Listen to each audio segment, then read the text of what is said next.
The following is distributed by the Berean Call. Chapter 4. The Truth About Palestine. Arabs insist that Palestine belongs to them as descendants of the original Palestinians, and that Israel does not exist.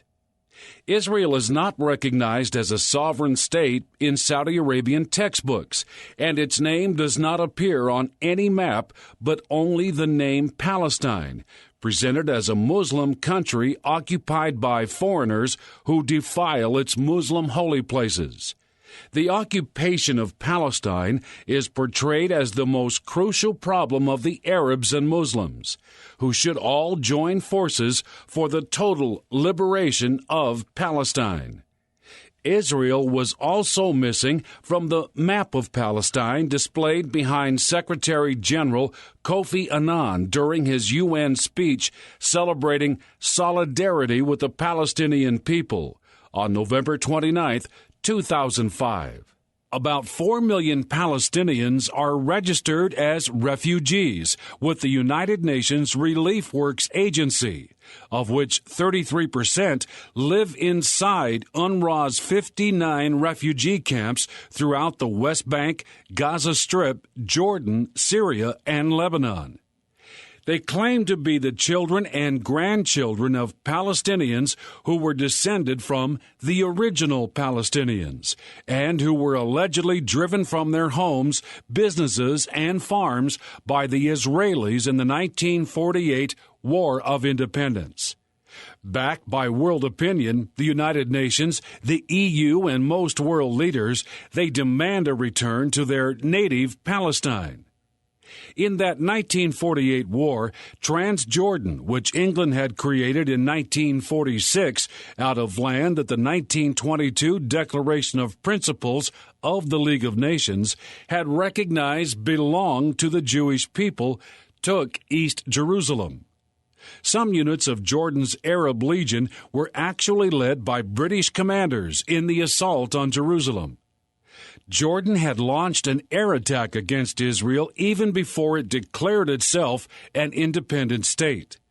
Their heavy artillery and air bombardments were too much for the Jewish defenders, who had no artillery or warplanes.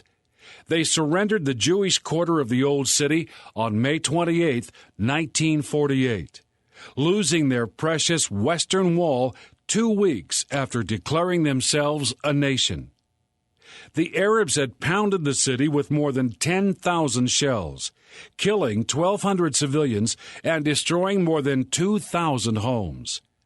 The poorly equipped Israelis bravely managed somehow to hang on to West Jerusalem. The Western Wall is generally called the Wailing Wall by non-Jews, a relatively new term. Israelis, however, insist upon the former name, and for good reasons. Writing in the Hebrew daily Haaretz, Israeli political and military analyst Zeev Shif explained, "What is the length of the Western Wall? Is it confined to the wall facing the space traditionally used by Jews for prayer, which is only 58 meters, or does it include the entire western retaining wall of the Temple Mount?" The Palestinians demand that any diplomatic settlement adhere to the shorter length, known as the Wailing Wall. Israel insists on the Western Wall, whose length is 485 meters. Transjordan, known as Jordan today, had been given more than 5 times as much of Palestine as Israel eventually was allotted. Greedy for more, its Arab legions took the West Bank, and Egypt took the Gaza Strip. All Jews were expelled, and all Jewish property was demolished or confiscated. This is standard procedure for Muslims whenever possible. Yet, the Arabs hypocritically demand that Jerusalem must continue as an international city for fear that Israel would eradicate Muslim holy sites, something they have never done to Islamic sites but that Muslims have always done to Jewish sites. Incredibly, the UN and world leaders make policy on the basis of Arab lies and in total disregard of established history. The 1993 Oslo Accords left Nablus, that's ancient Shechem, under Israeli jurisdiction. Located there was the traditional site of Joseph's tomb, a place dear not only to the heart of Israelis and of all Jews worldwide, but to Christians as well. On October 7, 2000, then Prime Minister Ehud Barak, relying upon a Palestinian agreement to protect the site, ordered Israeli troops to leave Nablus. Within hours, smoke was seen billowing from the tomb as a joyful mob celebrating Israeli withdrawal burned Jewish prayer books and other articles. With pickaxes and hammers, they began to tear apart the stone building. 2 days later, bulldozers were clearing the area. The UN and EU were silent at this desecration, but they continually thunder their denunciations of Israel for defending itself. Harbingers of peace? After the Israeli Defense Forces, IDF, vacated Ramallah on January 3, 1996, Yasser Arafat, addressing the assembled mob of cheering Palestinians from the roof of the former IDF headquarters, declared that Ramallah and al-Birah have become liberated forever. Today we begin our path towards an independent Palestinian state with Jerusalem as its capital. This is what the peace process was all about for Arafat, and still is for Mahmoud Abbas, Abu Mazen, Arafat's successor as Palestinian Authority chairman and longtime partner in terrorism. Nothing has changed except that the rhetoric will be much smoother and more deceptive. The manner in which the IDF has departed each position that they have in good faith relinquished under signed agreements to their partner in peace, and the manner in which the Palestinians have taken over, unmasks the delusion of any desire for real peace. Consider the spectacle at the transfer of Nablus into the hands of Arafat's Palestinian Authority, or PA. The scenes on television showed departing Israeli soldiers cowering in their vehicles, being stoned, spat upon, and cursed. The raging mob, gleeful and power-intoxicated, burnt Israeli flags. It is difficult to imagine a more humiliating sight for Israel. The Nablus evacuation scenes reinforced the impression that it was only Arab force, not Israeli goodwill, which has compelled Israel to withdraw. Fatah, Arafat's own terrorist group, leaflets in Nablus hailed the Palestinian victory over the Nazi occupation army, boasting that it was the Palestinian fire which scorched the ground under the feet of the monkeys and pigs. The obvious conclusion is that the same fire can make Israel flee from the rest of Palestine. The West Bank and Gaza, so much in the news today, were held by Jordan and Egypt for 19 years and used as terrorist launching pads against Israel until the latter was forced, for its own protection, to occupy them in the Six-Day War in 1967. It was the Arabs, not Israel, who put the refugees in the camps and have kept them there ever since, instead of establishing them in their own Palestinian state, a lack of which the world blames upon Israel. The world that remained predictably silent when Jordan and Egypt confined the Palestinian refugees to camps and had no word of rebuke during the 19 years of terrorist attacks launched against Israel from these areas, now blames Israel for oppressing these peoples and clamors for Israel to end its unlawful occupation of Palestinian territory.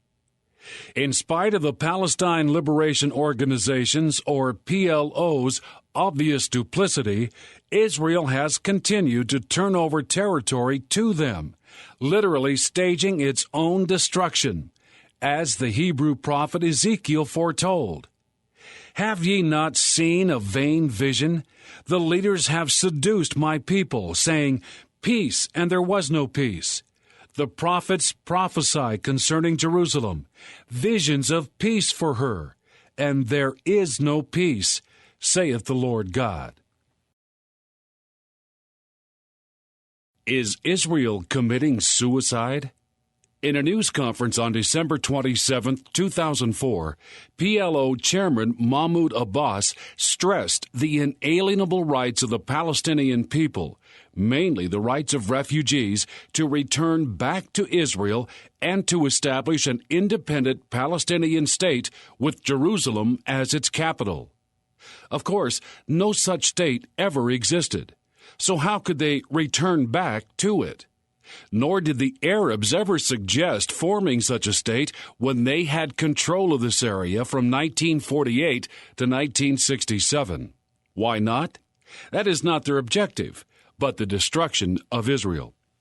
It would be tantamount to national suicide for the small country of Israel with less than 8 million citizens, more than 1 million of them Arab Muslims who would love to see her destroyed, to allow within its borders another 4 million Arabs who have sworn her annihilation. This is the Arab goal in demanding a return of all refugees. And this is why President Bush has gone on record that the only right these, quote, refugees, unquote, have is to be received within their own independent Palestinian state formed out of present Palestinian territory, which his roadmap to peace is designed to create. Although the Palestinians pretend to be interested in negotiations brokered by Western powers to make peace in exchange for Israel giving up additional land, their ultimate aim is to possess all of Israel. That remains their unwavering determination today. Nor could they be satisfied with anything less without renouncing Islam and its founding prophet, Muhammad.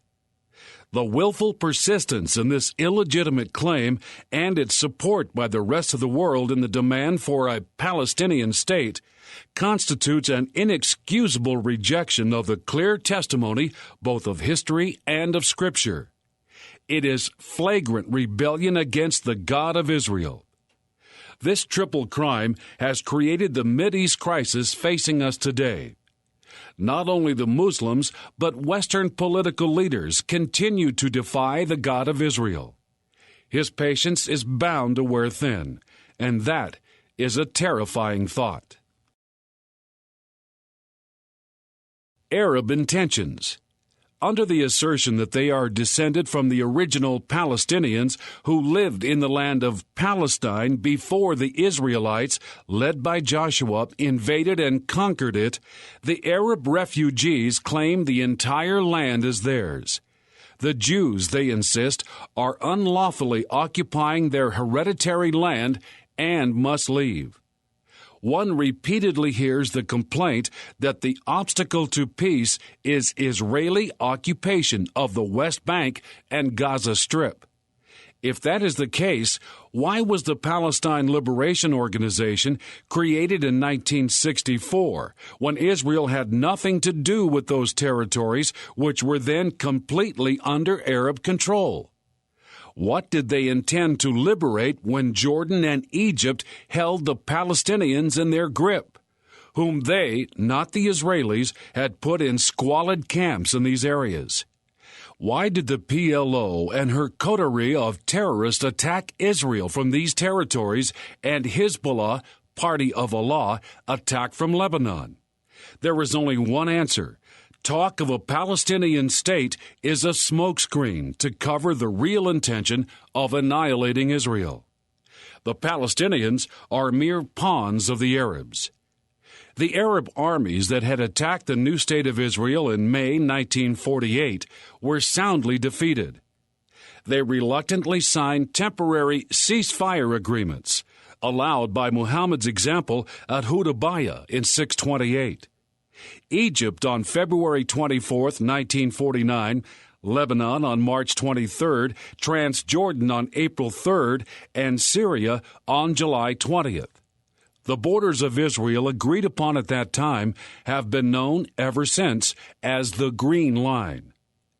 The victory had been costly. Israeli deaths had mounted to 6,373, 2,400 civilians, about 1% of her entire population, which would compare to a loss of nearly 3 million Americans today. Estimates of Arab losses vary from 5,000 to 15,000, about 1/40th of 1%. On October 11, 1949, Egyptian Minister of Foreign Affairs Mohammed Saleh el-Din declared that, quote, "The Arabs intend that they, that is the refugees, shall return as masters.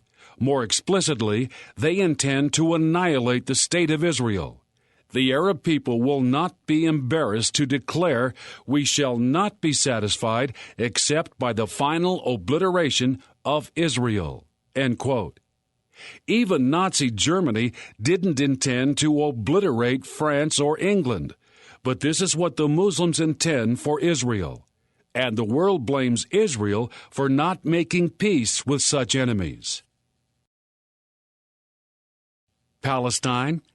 We have already seen that the land into which God brought Abraham some 4,000 years ago, which he promised by everlasting covenant to him and to his heirs, and in which he and his descendants, through Isaac and Jacob, lived for centuries thereafter, was not a non-existent place called Palestine, as those who erroneously call themselves Palestinians today insist. It was the historic land of Canaan. Quote, "And I will give unto thee and to thy seed after thee all the land of Canaan for an everlasting possession. And I will be their God. Be ye mindful always of his covenant, which he made with Abraham, and of his oath unto Isaac, and hath confirmed the same to Jacob for a law, and to Israel for an everlasting covenant, saying, Unto thee will I give the land of Canaan." End quote. The ancient land of Canaan and its inhabitants are unmistakably identified, both in the Bible and by archaeology. Canaan was never promised to the Arabs, nor did they ever live there in any numbers until modern times.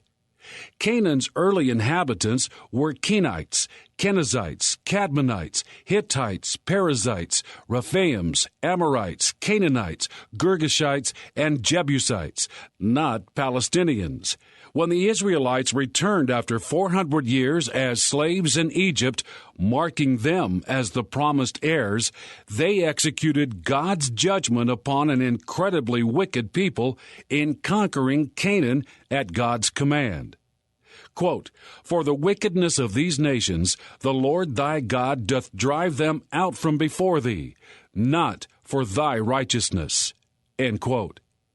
Canaan became Israel, and was so known for more than 1,500 years. But most of the world, and even most Israelis, call that land Palestine today. That has been its designation for centuries. If this was the land of Israel, when and how did it become known as Palestine? Around A.D. 132, the Romans, who had decimated Jerusalem in A.D. 70, began to rebuild it for Roman Emperor Hadrian as a pagan city dedicated to him and to Jupiter. They started construction of a temple to Jupiter on Temple Mount at the site of the ancient Jewish temple. Understandably, there was an uprising of the Jews to prevent such desecration. It was led by Simon Bar Kokhba, whom many at that time considered to be the Messiah. At first, the revolt was remarkably successful, but more legions were brought in, and the Romans eventually destroyed nearly 1,000 villages, killed about 500,000 Jews, and sold thousands into slavery. Jews, the Palestinians, who lived in the newly designated Palestine and were thus known as Palestinians. Jews, of course. Chased them out and they returned to the land God gave to their forebears. At that time, Arabs hadn't even dreamed that Palestine was their land. That ambition would not take hold for another 500 years until the advent of Islam. and even then, Arabs would not call themselves Palestinians. In World War II, Britain had a volunteer brigade known as the Palestinian Brigade. It was made up entirely of Jews. The Arabs were fighting on Hitler's side. Hitler had promised, in addition to the destruction of Israel, freedom and self-rule to all the Arab states in return for their assistance. One entire SS division was made up of Bosnian Muslims. There was the Palestinian Symphony Orchestra, a Jewish orchestra, and the Palestinian Post, a Jewish newspaper. As late as the 1950s, Arabs refused to be called Palestinians and declared that if there were such a people, they were Jews. To the British Peel Commission in 1937, a local Arab leader testified, quote, "There is no such country as Palestine. Palestine is a term the Zionists invented." End of quote. Professor Philip Hitti, Arab historian, testified to an Anglo-American Committee of Inquiry in 1946, quote, "There is no such thing as Palestine in history, absolutely not." End of quote. To the UN Security Council on May 31, 1956, Ahmed Shukeri declared, quote, "It is common knowledge that Palestine is nothing but southern Syria." End of quote. 8 years later, in 1964, Shukeri became the founding chairman of the Palestine Liberation Organization and coined the infamous slogan, quote, "We'll drive the Jews into the sea," end quote. And he wasn't even a Palestinian. Like Arafat, he was born in Cairo. The Palestine Liberation Organization was not founded by Palestinians, but has been used to exploit these abused people in Islam's war against Israel. Debunking the myth of Arab Palestinians. Today's Arab Palestinians are close relatives of the Arabs living in neighboring countries, from which most of them, or their immediate ancestors, came. They make a number of conflicting claims which, by their very absurdity, betray their illegitimacy. Even had there been a land of Palestine occupied by Palestinians, the Arabs could not have descended from them. Arabs claim that they are descended from Ishmael, Abraham's first son, and that they are therefore the legitimate heirs to the land that God gave to Abraham. They do have much Ishmaelite blood in them, but there is no direct genealogy tracing today's Arabs back to Ishmael. They are a mixed race. We've already seen that Isaac was the son of promise. Even if the Arabs were 100% Ishmaelites, they would still not be descended from the land's original inhabitants.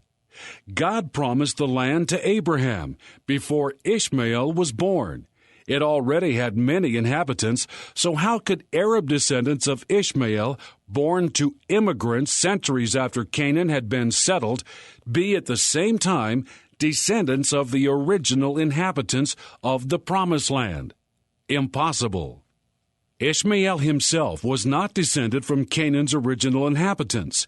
His father, Abraham, was from Ur of the Chaldees, and his mother, Hagar, was an Egyptian. Neither of them was among the original inhabitants of Canaan, nor even remotely related to such a people. Nor could any of Ishmael's descendants be so related. Today's Palestinians are promoting a lie. But it is a lie that the world loves and gladly uses as a club against Israel. Canaan was already settled when Abraham, with his wife Sarah and her maid Hagar, arrived there. At the age of 14, Ishmael, with his mother, banished by Sarah from Abraham's household, left Hebron and Canaan, and lived ever after in the wilderness of Paran. Ishmael's descendants never lived in Canaan, but settled in the Arabian Peninsula. It would not be until the 7th century A.D., through the Islamic jihad invasions, that Arabs would come in any significant numbers into the land of Israel, which by that time was erroneously called Palestine. How could the descendants of Ishmael, who didn't even live in Palestine, claim descent from the original Palestinians? They couldn't. Clearly, Arabs could not possibly be descendants of the original inhabitants of Canaan. Such contradictions do not provide a good foundation for the claims of today's Palestinians. Yet, the world accepts these fantasies as the basis of a settlement they intend to impose upon Israel, whose legitimate ancestral claims to that land go back 4,000 years. No relation to Philistines. If Palestine is so important to the Arabs, why is it not mentioned once in their holy book, the Quran? The word is used 4 times in the Bible, but never refers to the land of Canaan or to Israel. The Hebrew word from which it is translated is Pelensheth. It referred to a small region also known as Philistia, the land of the Pelishti or Philistines. Philistia was in the same location but a bit larger than the Gaza Strip of today, named after the Philistine city of Gaza. Their other cities were Ashdod, Gath, home of Goliath, Gerar, and Ekron. This is the true history of which the Quran knows nothing. The Philistines were not a Semitic people like the Arabs, but had invaded Canaan by sea from across the Mediterranean and occupied that particular area before the Israelites arrived. They were not the original inhabitants of the land as today's Palestinians claim their ancestors were, but displaced certain Canaanites just as they were themselves eventually displaced by Israel. Arab Palestinians, who are Semites, living there today can claim neither ethnic, linguistic, nor historical relationship to the Philistines, nor can they justify on any other basis calling themselves Palestinians. Those who today claim to be Palestinians are Arabs by birth, language, Islamic religion, and culture. Their Palestinian parents and grandparents immigrated from surrounding Arab countries, attracted by the prosperity being created by Jews returning to their ancient promised land.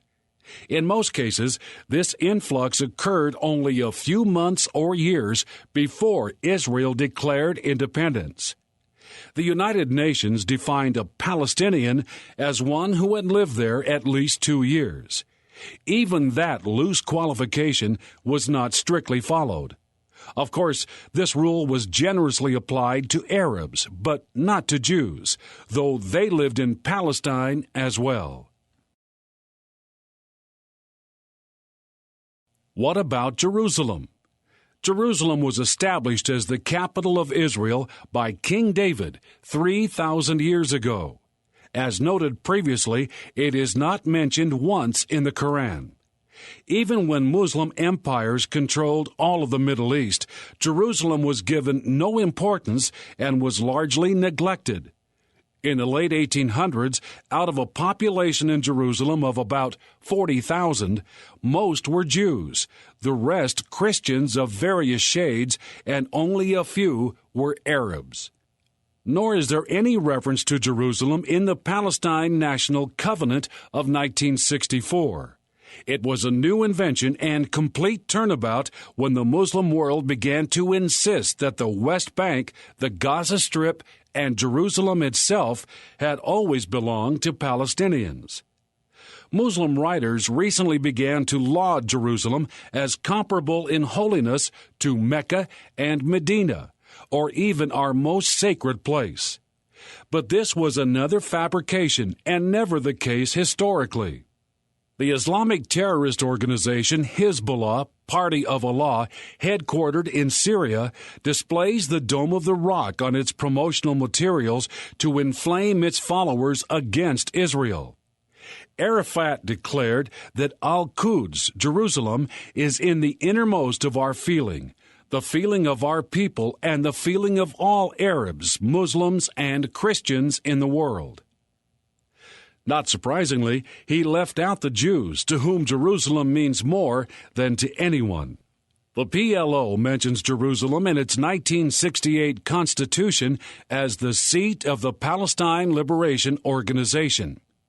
It attempted to implement that fraudulent claim by establishing Palestinian Authority offices in Jerusalem's venerable Orient House, in violation of the Oslo Accords, where it conducted business and welcomed international delegates and peace activists. Finally, the Israelis had enough of the PLO's attempts to establish precedents legitimizing its claim to Jerusalem as the capital of a Palestinian state. They ousted the PLO and took over Orient House and other PA offices in Jerusalem on August 10, 2001. At the very beginning, Muhammad made the Qibla, the direction of prayer, toward Jerusalem, apparently to attract the Jews. But when that ploy failed, he once again had Muslims pray facing Kaaba in Mecca, as they must today. Yet for the first 8 years, the Kaaba toward which Muslims prayed was filled with some 360 idols, of which the chief was Allah. Thus, the Quran not only does not mention Jerusalem, but by implication demeans it as the wrong Qibla.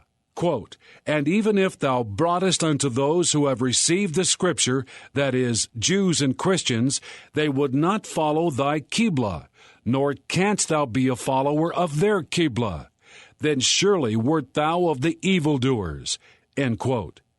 Of course, Christians have no Qibla unless it is to lift up their eyes to heaven in prayer, as Jesus did.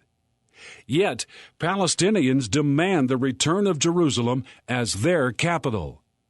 In furtherance of the Palestinian myth, King Fahd of Saudi Arabia called on Muslim states to protect the holy city that belongs to all Muslims across the world. In fact, during the many centuries when one rival Muslim regime or another controlled Jerusalem, and even with the Dome of the Rock located there, it was never given any special significance in Islam. The current Muslim attempt to claim Jerusalem as an Islamic holy city would shock Muslims from centuries past. It is simply one more lie and one more ploy in the propaganda campaign to oust Israel. Its remarkable success will continue until Israelis are desperate enough to cry out as one voice for the Messiah to rescue them. And he will do so. A tangled web. There are many other problems with Palestinian claims. Of course, no one can unscramble eggs, but this is pretty much the situation. It was the UN that partitioned the land. Israel was content with what they received, although it was so narrow in some places as to be indefensible.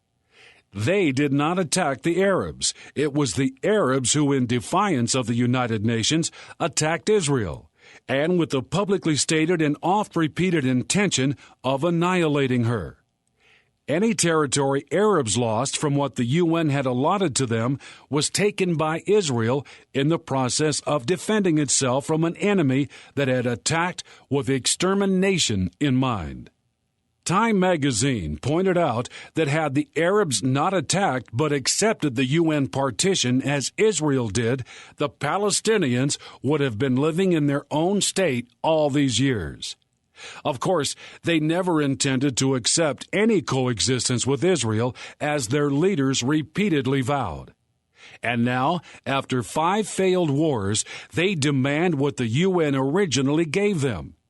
Surely Israel has no obligation to hand the original UN boundaries back to the Arabs, who violently rejected them and made them the basis of attempts to exterminate her. That would be a suicidal reward of aggression.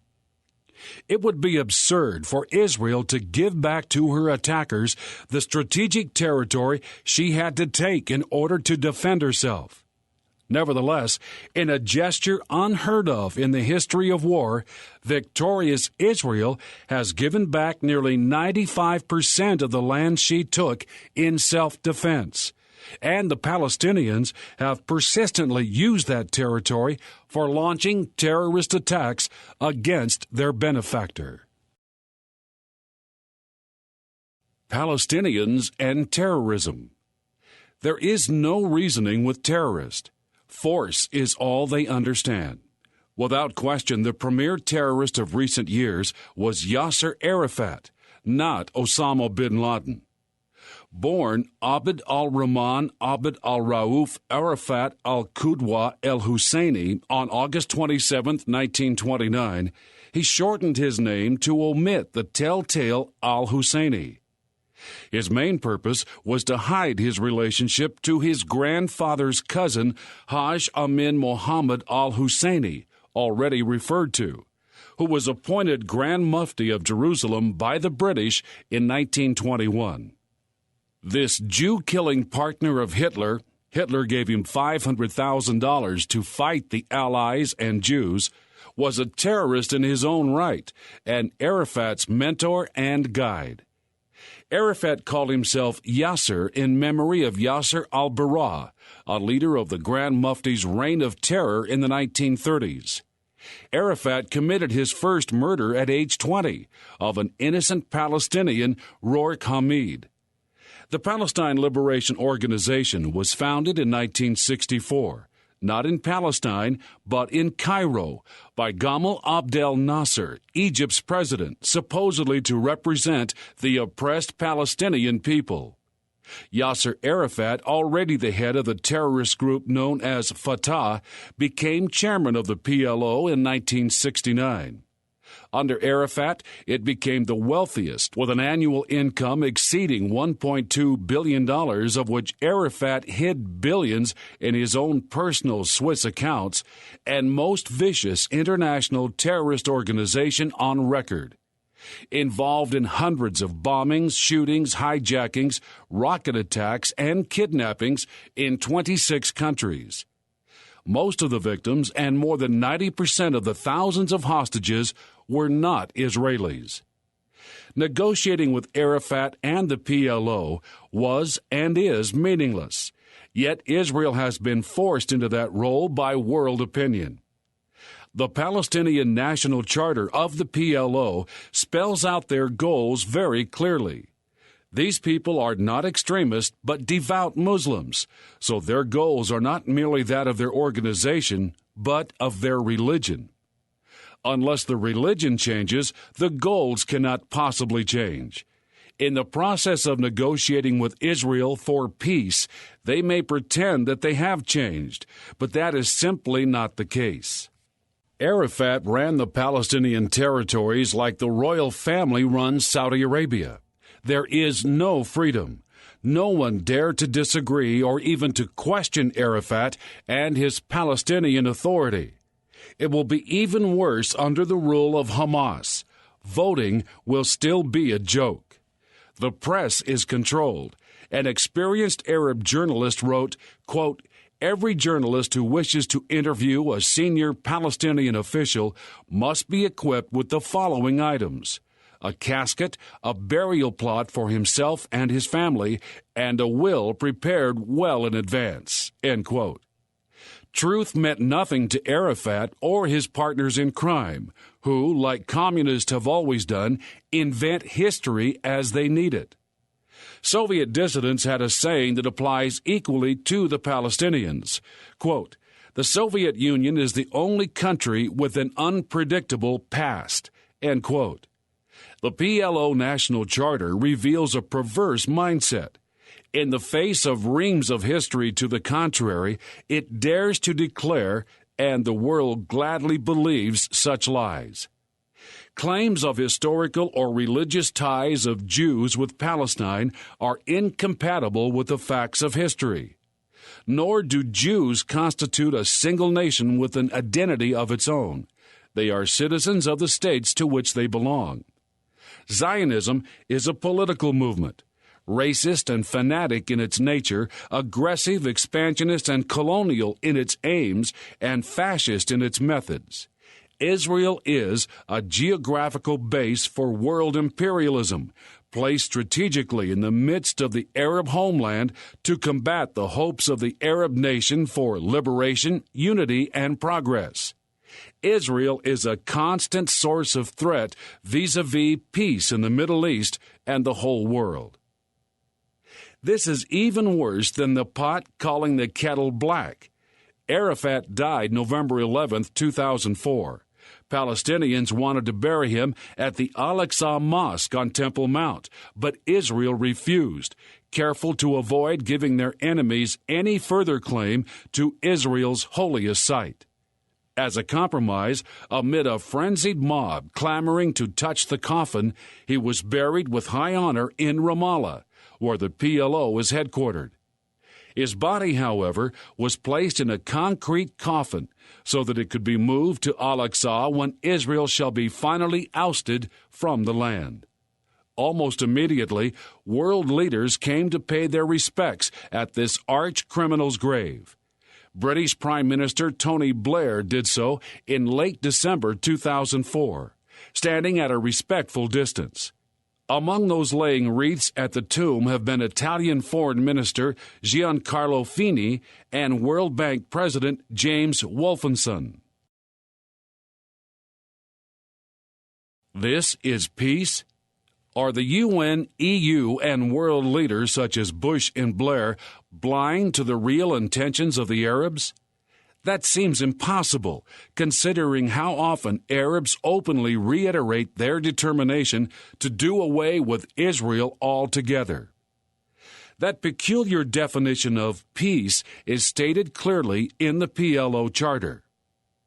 Since the liberation of Palestine will destroy the Zionist and imperialist presence and will contribute to the establishment of peace in the Middle East, the Palestinian people look for the support of all the progressive and peaceful forces in their just struggle for the liberation of their homeland. When the PA took over Bethlehem just before Christmas 1995, Arafat helicoptered in and triumphantly addressed a wildly cheering mob of tens of thousands. Quote, "This is the birthplace of our Lord the Messiah, the Palestinian, the Palestinian," end quote. His speech made it appear that Jesus was a Palestinian freedom fighter against Israel. Yet, Pope John Paul II gladly accepted Arafat's invitation to join him in Bethlehem to celebrate our Jesus Christ. Our Jesus Christ? The Palestinian Jesus to whom he referred, Isa in the Quran, is not the Son of God who died for sin in our place. Someone died in Isa's place. Taken alive to heaven, he must return to die a natural death. Yet Arafat's misrepresentation of Jesus did not prevent the Pope from blessing the Palestinian fight for freedom. Islam and its Allah are notorious for their hatred of Israel and all Jews. Clearly, Allah is not the biblical God. The jealous hatred of Ishmael's descendants against the heirs of Isaac has left a blot on history unequaled even by Hitler. The Nazis were no less determined to exterminate all Jews than are the Muslims today, their partners in this Machiavellian goal during World War II. The Nazis did not, however, consider extermination of Jews a divine mandate, nor did Hitler offer a paradise of perpetual sex with hundreds of virgins, as did Muhammad, to those who died in the process of slaughtering Jews. The Nazis simply went about the gruesome task methodically, as one would exterminate cockroaches or rats from one's house. With the Nazis, it was a science. With the Muslims, however, Jew extermination is a religious ritual that pleases Allah, is the subject of fervent prayers in the mosque, and offers great rewards here and in the hereafter. Nothing so clearly exposes the lie that terrorists are extremists who give Islam a bad name as the high esteem with which murderers of Jews are held by Muslims everywhere. Beloved throughout the Islamic world, Sheikh Abdul Rahman al-Sudais, Imam of Mecca's Grand Mosque, is one example. On October 23, 2005, he was honored as the Islamic Personality of the Year at the Dubai International Holy Quran Awards. In his acceptance speech, he boasted, "The message of Islam and Muslims is fairness, sympathy, harmony, and kindness." Yet at Mecca's Grand Mosque before 2 million Muslims, al-Sudais prayed to Allah to terminate the Jews and describe them as the scum of humanity, the rats of the world, pigs and monkeys. His appeal to Arabs and Muslims everywhere to abandon peace initiatives with Israel was carried worldwide by Reuters and the Associated Press. No one, certainly no Muslim, called him an extremist who was giving Islam a bad name. He was cheered by the entire Islamic world as a leader with an honorable history in serving Islam and Muslims. The haunting, terrifying image of handcuffed New Jersey-born Daniel Pearl, Phi Beta Kappa from Stanford, gun to his head, a gentle father-to-be who loved life and pursued truth worldwide as a journalist for the Wall Street Journal, pops unbidden into one's mind. His Muslim captors made a snuff video to show their handiwork to the world. He seems almost relaxed, exuding goodwill, as he obeys in confessing that he is a Jew. Suddenly, his throat is slit, his head severed and defiantly displayed, raised again and again.